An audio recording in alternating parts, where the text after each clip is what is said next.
Do you want to be laser focused for your next study session? Are you having trouble finding enough time for everything with too many distractions? Well, what if I told you that these 5 tips can help you study more efficiently with more focus and no distractions? Make sure you watch all the way to the end because I have a secret time management technique that I learned that billionaires use and I wish I had known my whole life. Tip number 1 is boundaries. Now, in this scenario, I mean blocking off a specific time in your calendar for studying only.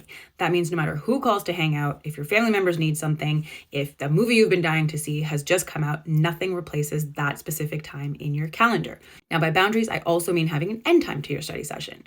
You will definitely be more efficient if there is an end time. The rule is if it's going to take more than 5 minutes, you schedule it for either after or before your session. Our brains are very, very good at distracting us. It's something that we don't really feel like doing.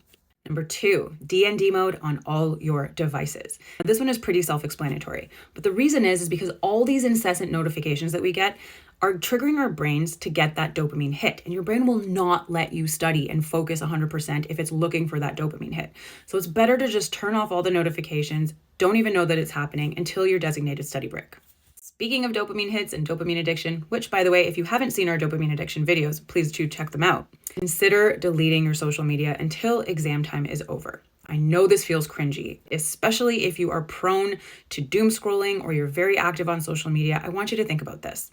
These apps are designed to be distracting. They are also designed to stimulate your brain in ways that make studying and focusing for long periods of time extremely difficult. So just try it. I promise you'll survive. Number 4 is using study music playlists. Now, these can be super effective at setting the tone, setting the mood, creating just the right amount of stimulation so that you can actually focus.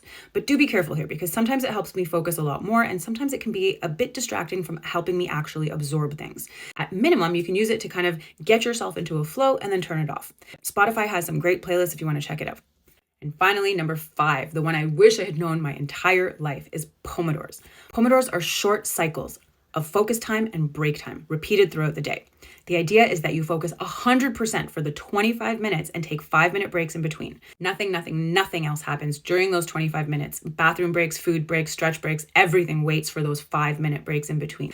This will increase your mental stamina throughout the day and you will definitely get so much more done. This has been a game changer for me. I use an app called Focus Keeper. It's absolutely amazing and worth the $5.99 a year. All right, leave your favorite focus hacks in the comments below. Let us know how it goes.